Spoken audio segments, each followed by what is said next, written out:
Hola, soy Cata. Bueno, espera. Soy Cata. Soy Cata, trabajo para TransferWise como Full Stack Developer. Sé que a muchos nos hubiera gustado estar en la charla de Flipper. Entonces yo dije, bueno, tío, mañana te pongo ahí en streaming en mi charla. Pero claro, no tenemos streaming, así que no puede estar. Vale, trabajo para TransferWise. ¿Alguien aquí no conoce TransferWise? Vale, un montón de gente. Y bueno, lo que hacemos es ayudar a transferir dinero entre diferentes divisas. Por ejemplo, un caso real. Yo le mando dinero a mi hermana todos los meses de Londres a Brasil. Entonces, ¿cómo funcionamos TransferWise? Yo pongo mis libras en los bancos de TransferWise en Londres y Londres le paga a mi hermana localmente en Brasil. Entonces nos ahorramos lo que es el viaje del dinero. Por eso podemos ser más baratos. Y lo que nosotros decimos siempre es que el exchange rate que aplicamos es el de mercado. Si tú ves en nuestro site y ves en Google, es el mismo. Vale. Os cuento esto como contexto. La empresa nació hace 7 años y en Tallinn, en Estonia, y hoy en día somos más de 1.300 trabajadores en 10 ciudades del mundo. Esto es un contexto para hablar, porque voy a hablar de cómo trabajo en mi equipo, cómo trabajamos en mi equipo. TransferWise tiene varios slogans, pero una cosa interesante que me parece es que trabajamos en ese tipo de equipos pequeños y autónomos y nosotros mismos decidimos qué problema de usuario queremos resolver y marcamos nuestras métricas. Entonces, en mi equipo se llama Comparison Team. Y a mí siempre me gusta presentarme a mí y presentar a mi equipo. Esto es Víctor, Dave, que es my team lead, Josh, Phil, Marcus. Pero la foto que más me gusta es la de Dave, esta. Vale. Y os he comentado que nosotros llamamos Comparison Team. Y lo que desarrollamos es una tabla de comparación. Una tabla que compara diferentes proveedores, bancos y proveedores como Western Union, MoneyGram y así. Entonces, ¿por qué existimos? ¿Por qué hemos decidido crear este equipo? Porque nos habíamos dado cuenta en la empresa que mucha gente no sabe cómo es cobrada cuando manda dinero a otros países, ¿no? Ni siquiera sabrían que tendrían que tener conciencia de eso, ¿no? Entonces, ¿qué pasa? Porque muchos proveedores y bancos dicen, en la transferencia de dinero somos gratis, no pagas comisiones. Pero todos tienen como un asterisco, una letra pequeña. Y si lo lees, ellos dicen, vale, no somos gratis, bueno, somos gratis, pero en realidad te damos un marcado de rate, pues, donde sacamos nuestro margen. Que a mí me parece correcto, ¿sabes? Que si son empresas. Pero nuestra filosofía es, ya que me vas a cobrar, dime que me estás cobrando, en vez de, ¿sabes? Meterme la doblada por ahí. Vale, otra cosa que me había dado cuenta y me di cuenta haciendo esta presentación, que yo tampoco sabía. ¿Alguien sabe lo que es viajando en otros países, os ha pasado de al pagar con vuestra tarjeta, que el Dataphone te pide si quieres pagar en la currency local o en la tuya? ¿Sabéis qué elegir? Vale, hay que elegir del país donde estáis, porque por lo menos te engañan solo una vez. Porque el DSS nació como... la idea es interesante, la idea es que quería enseñar al usuario cuánto está pagando en tu propia moneda, ¿no? Vas a, yo que sé, a Brasil, estás pagando 50 reales de comida, quiero saber que son 10 euros, por ejemplo. Pero en verdad lo que hace esto es que le deja libre albedrío al datáfono poner el exchange rate. Y además, por ejemplo, esto lo saqué del banco... ¿Qué banco pone? Sabadell, de que ellos le dicen a sus clientes, dueños de datáfonos, que mira, y encima te puedes sacar un 0,5% del cliente, ¿sabes? Eso me parece súper injusto. Vale, entonces, nosotros mismos decimos que en nuestra página que somos hasta 8 veces más barato que un banco. Y entonces, con todas esas cosas que el cliente, pues al final se las tiene que creer, decidimos crear esta tabla de comparación. Y entonces mi charla es de decir, en mi equipo, ¿sabes lo que voy a hacer el lunes? ¿Qué usamos y cómo resolvemos este problema? Nosotros partimos de 2 hipótesis. Nosotros creíamos que eso de decir que somos hasta 8 veces más barato, la gente se lo tiene que creer, porque sin números, ¿tú qué sabes? Y luego que pensábamos que si tú veías que realmente estabas ahorrando dinero, eras más propenso a compartir esta herramienta, esta app con tus amigos y familiares. Entonces lo que hicimos fue correr un MVP y la idea era poner una tabla con datos reales en los emails de Success, cuando mandas una transferencia y te decimos, oye, tu transferencia ha ido bien, y que sepas que en un envío de 1.000 euros, este es el ahorro comparado con estos bancos. Entonces vimos que con esa tabla, que los datos son reales, pero es una imagen estática en un mail, sí que tuvimos un lift de referrals. La gente sí que estuvo compartiendo más nuestra app. Entonces eso nos dio el argumento para desarrollarlo. Vale, y entonces decimos, bueno, ¿y qué vamos a desarrollar? ¿Vamos a convertir en código esta imagen? Bueno, aunque nos funcionó así en esta prueba, nos dimos cuenta que en realidad la gente tampoco entendía tan bien lo que significaba el exchange rate, los márgenes, no, había un poco de desconocimiento ahí. Entonces lo que vimos es que, vale, tenemos que pensar en un diseño mejor, también tenemos que empezar a recolectar los datos y pensar cómo lo queremos distribuir internamente. Entonces, a producir. En TransferWise, antes de cualquier marcado, se corre test con los usuarios. ¿Conocéis la plataforma User Testing? ¿Alguien aquí conoce? ¿O no conoce? ¿Quién no conoce? Vale, User Testing es bien interesante porque es una plataforma donde gente random se suscribe y hay empresas como nosotros que tienen tareas que la gente se graba haciéndolas, ¿no? Entonces le decimos, oye, pues intenta hacer una transferencia. Entonces tú ves, como la persona se está grabando y está contando cómo se siente, vas viendo si el user experience tiene sentido. Otra cosa que hacemos es invitar a clientes a la oficina o vamos a tomar café con ellos y hacemos lo mismo. Hacemos test con ellos, luego le damos vouchers de Amazon y así pues ves ahí en directo cómo se sienten usando tu herramienta. Entonces, hemos visto que de esta imagen, nuestra primera iteración de diseño ya de código fue esta tabla. En esta tabla, vale, ya podías seleccionar distintos amounts y era lo más interactivo que había, pero también había un problema aquí que era que, vale, ahí estamos como los más baratos, pero tú para saber cuánto más barato eres comparado con el segundo tienes que andar calculándolo, ¿no? Qué pereza. Entonces, lo que vimos, vale, la tabla funcionaba todo un rato, pero había que pensar en un mejor diseño.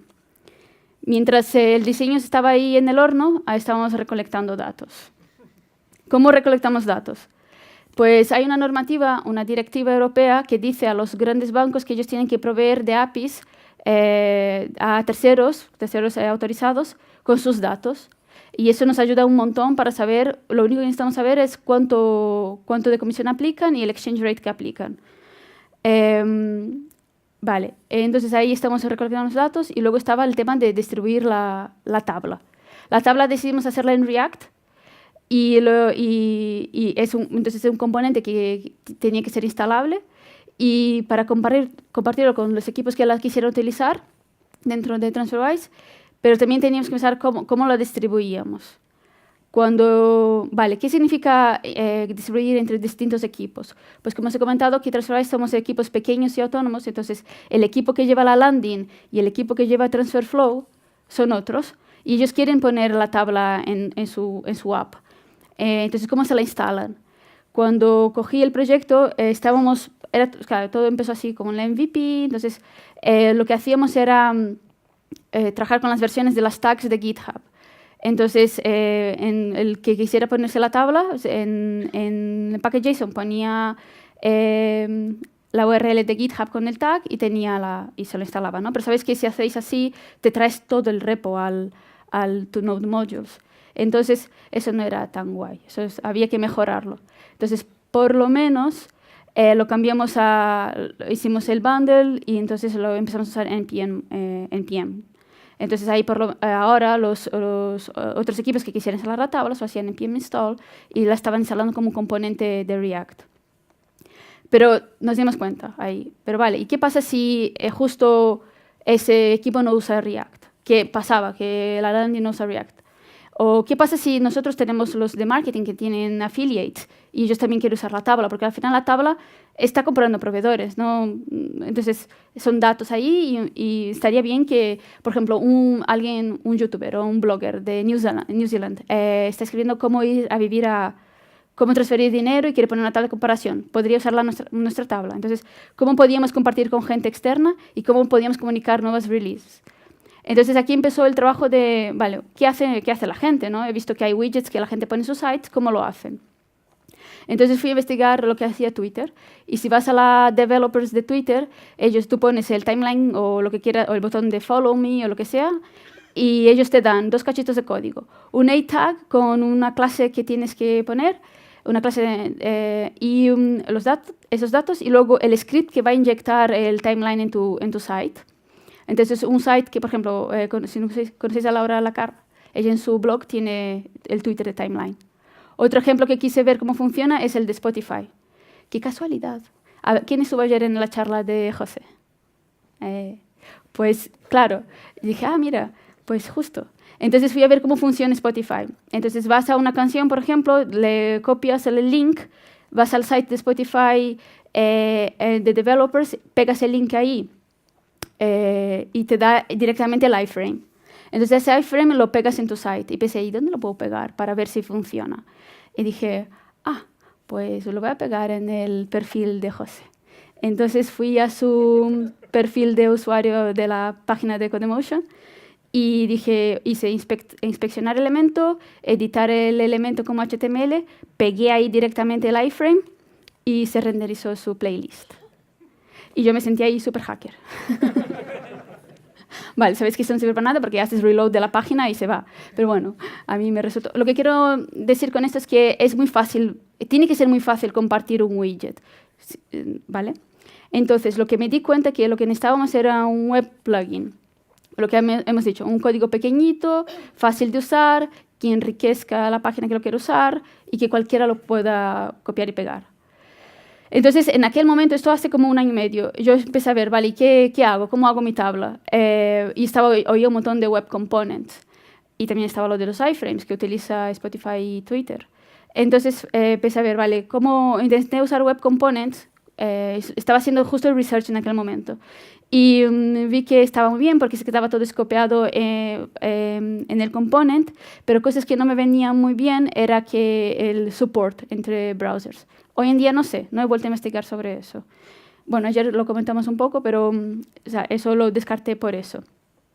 Luego dije, bueno, si la gente utiliza iframes, pues tendrá que ser el camino que seguir. Entonces también el iframe está genial porque se queda tu JS y tu CSS encapsulados, entonces no lican fuera. Pero lo que a mí me venía mal era el resize, porque había que escuchar un evento y tal, y se me complicaba mucho. Entonces lo que decidimos hacer es por nuestro camino, que lo llamamos de Universal Loader. Vale, ¿y cómo funciona? El Universal Loader, la idea también es lo mismo, un cacho de código pequeñito y reusable, fácil de usar, ¿no? Que es, tú tienes un HTML normal y corriente y le pones el A-tag con nuestra clase con un nombre de clase, donde tienes que proveer unos datos obligatorios, que es el amount que quieres comparar y la ruta. Y opcionales, por ejemplo, el idioma. El cachito el script que te va a inyectar luego y el cachito de script que luego inyecta el marcado en tu tabla, en tu site. Entonces, al final lo que hace el Universal Loader es que te sustituye el A-tag por este div, y ese div es nuestra tabla.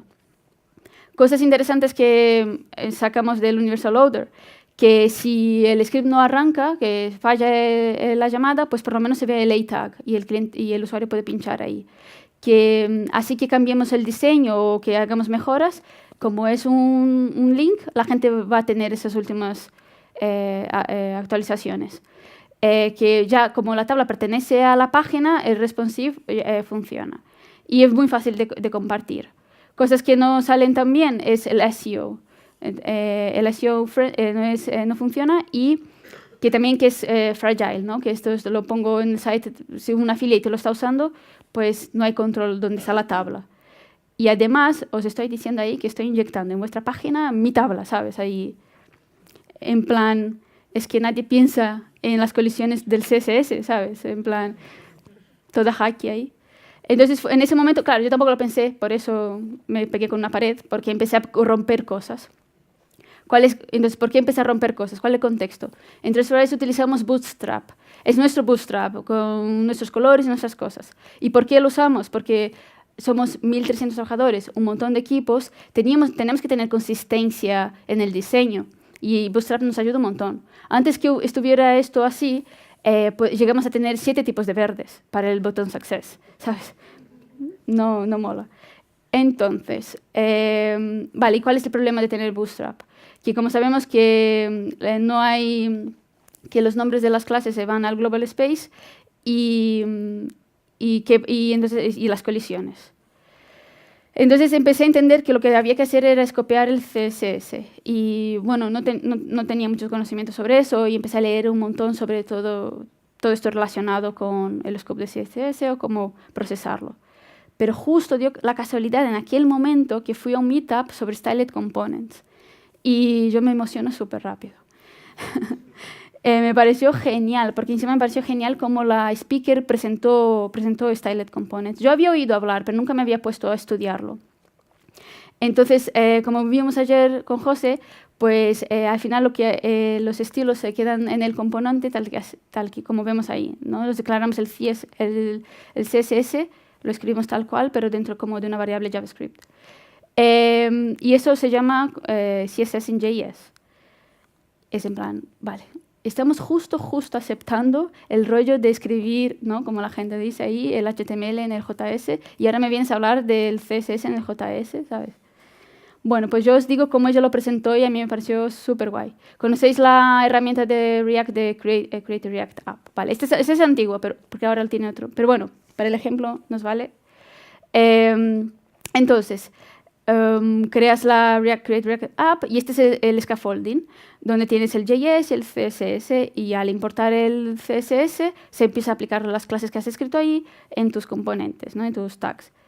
Vale, entonces, y vemos que ahí se aplica el estilo de toda la vida.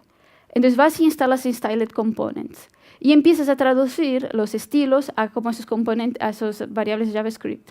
Y coges y sustituyes, tú, por ejemplo, en este caso el header, te lo cargas y te pones el componente con los estilos.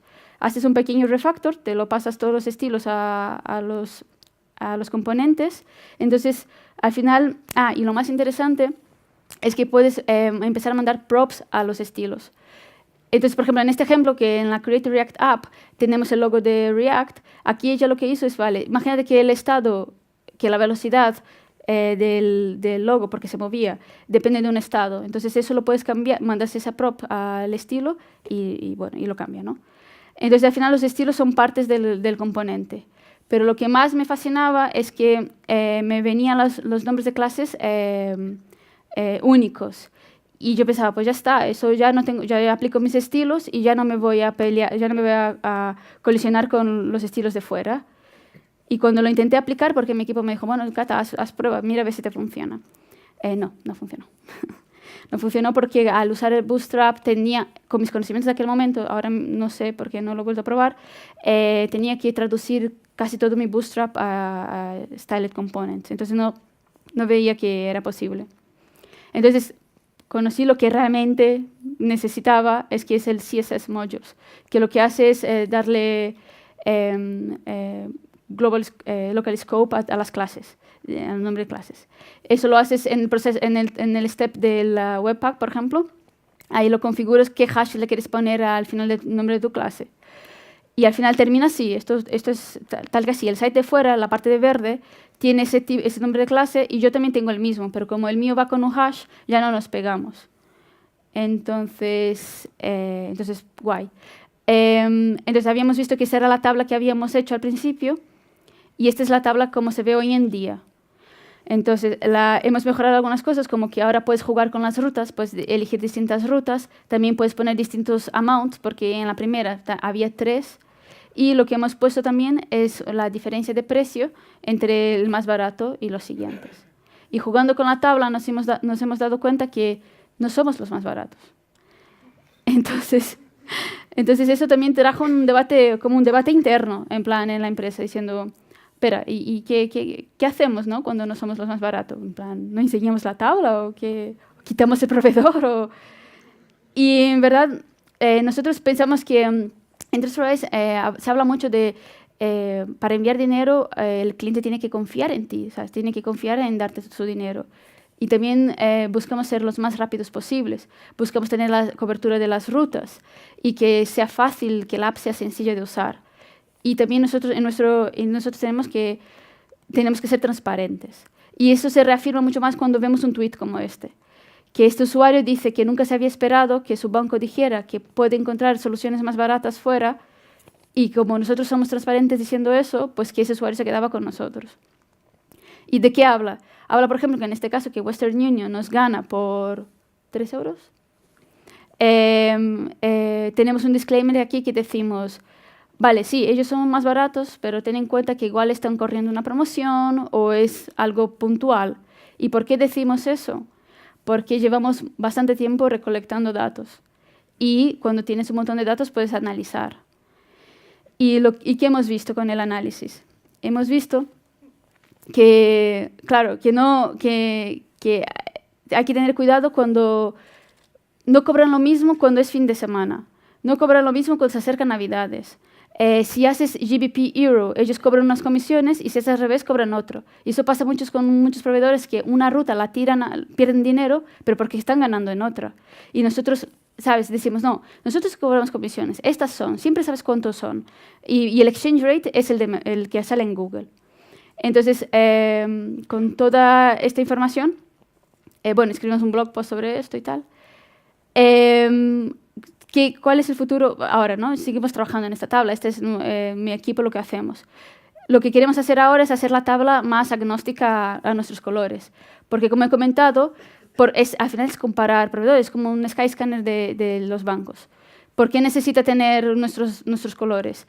Y si la hacemos agnóstica, cualquier uno la puede poner. Y si somos los más baratos o no, vamos a salir ahí igual. Y eso es todo. Voy tan rápido.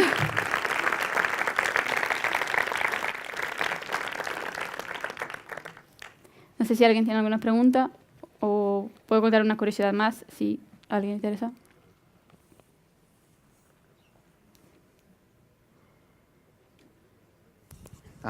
Bueno, Skata, gracias por la charla muy interesante. Una pregunta con respecto a los web components. ¿Por qué exactamente decidisteis rechazarlos y no pensasteis en poner, por ejemplo, web components y polyfiles? ¿O utilizar alguna librería que te facilitara la compatibilidad de los componentes entre los diferentes navegadores, como puede ser, por ejemplo, Polymer? Sí, justamente cuando estaba con Web Components, le escribí un mail a Jesús Vélez, que dio charla aquí también, ¿no? Ayer. Y le escribí, le pedí, porque él sabe un montón, y le pedí como el estado del arte. Así unas ideas, no solo para ver si yo, sigo ahí en la lucha intentando utilizarlos, porque me parecía una idea buena, o descarto. Y quería eso pinceladas, me mandó un mail así, con un montón de información. Fue genial. Pero yo lo veía complejo, ¿sabes? Lo estaba haciendo, no sé, quería sacarlo. Yo lo veía un trabajo que estaba pasando de mis capacidades. No veía fácil integrarlo. Estaba casi más o menos sola haciendo esa parte y desistí. La verdad es que lo intenté durante un tiempo y simplemente desistí. Pero ya te digo, ya hice research. Le fui a preguntar, me leí mitad de internet, pero no conseguí. ¿Alguien más? Hola, buenas. Gracias por tu charla. Para empezar, es que he pasado un poco por lo mismo que estás pasando tú. Y aparte del tema de Web Component que hablaba el compañero, yo estoy intentando apostar también por Web Component. Entonces tenía la duda de por qué no lo habías al final decidido. Ya has respondido. Y para el tema de compartir componentes entre diferentes equipos y diferentes proyectos, hay una librería que a mí me gusta mucho que se llama Bit, que te permite sincronizar todos los proyectos que estén usando esa librería. Y es más que instalártelo como un clásico NPM y usarlo en los diferentes proyectos. Si no me equivoco, te sincroniza el código, lo puedes usar en mobile, lo puedes usar en web, en diferentes lugares, y creo que va bastante bien. Así que si quieres investigar, se llama Bit. Bit, vale. Igual luego te pregunto más detalles. Una cosa que también no comenté es que os he dicho que usamos el Universal Loader y yo quería que todo el mundo usara el Universal Loader, ¿no? Te creas ahí. Porque al final el software, la cosa es que la landing y el TransferFlow, ellos utilizan todavía el NPM por NPM, y yo pensaba, joder, ¿por qué no utilizar el Universal Loader? Yo creía que era todo ventajas. Y me di cuenta con el tiempo que no, que es mejor que lo usen así porque es mucho más pausada la actualización, porque imagínate que yo meto la pata, actualizamos mal la tabla, claro, como inmediatamente la tendría en la landing, pues igual justo en la landing de nuestro site, de nuestra empresa, meto un bug increíble. Entonces, el hecho de que la sigan instalando por NPM, a mí al final me resultó más seguro que mandar mis scripts ahí por, ¿sabes? Directamente. Eso fue una lección aprendida también con el tiempo.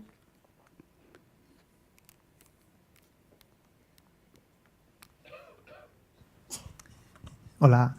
¿Tuvisteis problemas con estilos que estaban siendo aplicados en la página, pero que luego sobreescribían los vuestros? Por ejemplo, estilos que pudieran aplicar a los divs, a los spans, a la fuente. O sea, ¿tuvisteis que reescribir o de alguna forma sobreescribir esos posibles estilos que estaban aplicando en la página? Sí, fue al copiar ahora con CSS Modules ya no nos pegamos, pero sí que ¿por qué descubrí eso? Me descubrí justamente porque yo estaba usando una versión de Bootstrap y el site host estaba usando otra y de repente yo me había cargado los estilos de la otra página o al revés. No, porque como es cascada, ellos me estaban, dependiendo de quién venía primero, se estaban cargando los estilos. Y hasta entender lo que estaba pasando pasó bastante rato y lo conseguí solucionar con eso, con CSS Modules. Lo que me pasa también ahora es que cuando utilizo librerías internas, ¿no? Por ejemplo, el selector lo hace otro equipo y es un componente de React. Yo necesito que las clases que tengan ellos aplicadas se les pueda convertir en variables de CSS Modules. Entonces, yo tengo que modificar sus librerías para que acepten como props mis clases. Entonces así puedo inyectar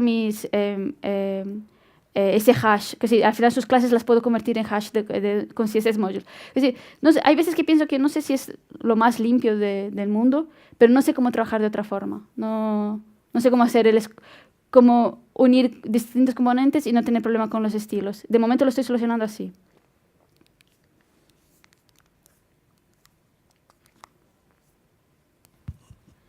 Antes has comentado que en principio la solución de Styled Components era como muy viable, pero el principal problema que encontraste era la colisión con el Bootstrap. Sí. ¿Consideras que a la larga podría incluso ser una mejor solución el hacer el esfuerzo de cambiar todo ese Bootstrap a Styled Components?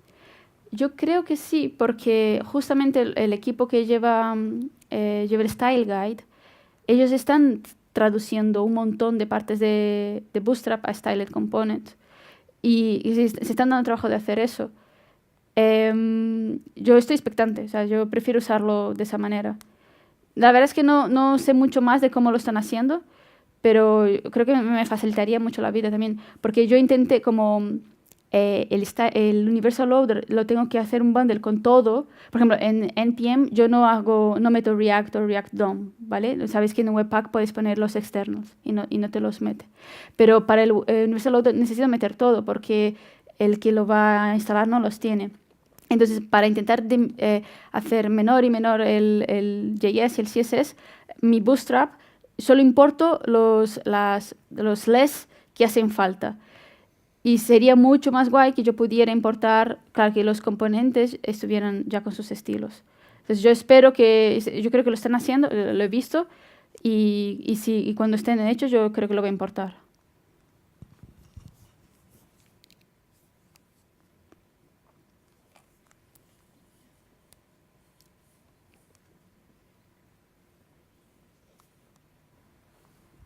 Hola, ¿qué tal? Muy buenas, gracias por la charla. El proceso de decisión así para elegir algo, ¿cómo es más o menos en vuestro equipo? Por ejemplo, el otro día aprendí sobre el API de context de React, ¿no?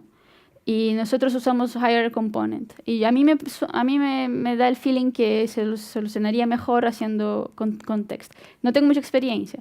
Entonces dije, vale, lo estudié, entonces yo tengo que como convencer a mi equipo de que lo cambiemos. Y lo que hice fue, chicos, he aprendido esto, ya no voy a ir todo loca, ya intento convencerles. Entonces dije, ¿y si hacemos una sesioncilla donde os explico de dónde venimos y por qué esto es guay, ¿no? Entonces corrimos, como empecé, vale, ¿sabéis? Hicimos una típica app de React y fuimos poco a poco de drop dealing a mejorándolo con render props y luego les dije, pero existe esta API.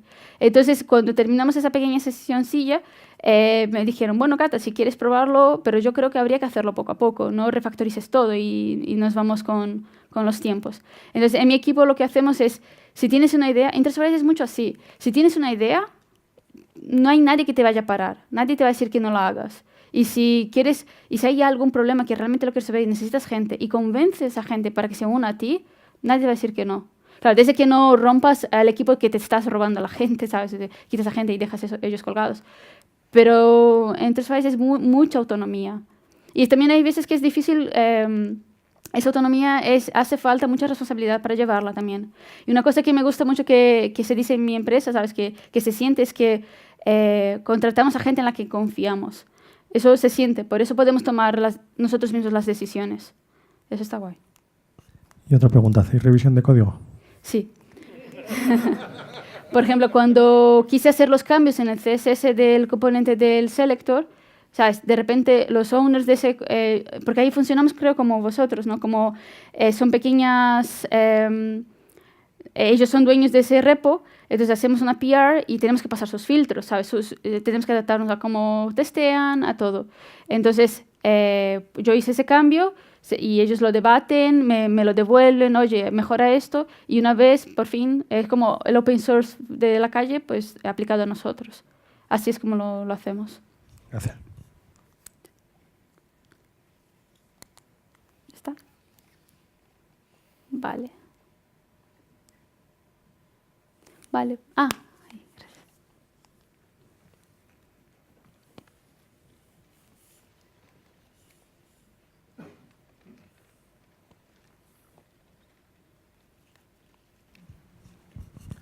Hola, Cata. Gracias por la charla.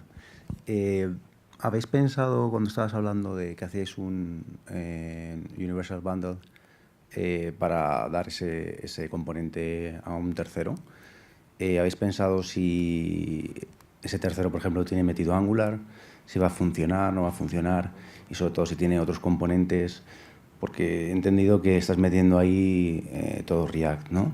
Sí. Entonces, si hay otro componente que también tiene React, ¿cómo va a funcionar? Como hemos visto así, en la forma... No he probado así como si el host tiene otro React, pero como en el bundle me traigo... inyecto la tabla con todo lo que necesita. El único problema que yo me encontré cuando probé fueron con las clases. El JS es un poco grande y lo estoy intentando disminuir. Porque me estoy trayendo medio internet. Pero sí, aparte del nombre de las clases, no he visto problema así con que el host utilice otra cosa. Si el host utiliza React y quisiera instalarlo como componente de React, yo creo que sería más la forma. Pero el Universal Load está pensado más como una single page application, ¿sabes? Una cosa o algo así que simplemente puedes poner un script. Y solo hemos probado internamente, ¿no? Tenemos un affiliate que ha usado la tabla en su site y eso está guay porque te va reportando bugs o cosas así, pero no mucho más no lo he probado.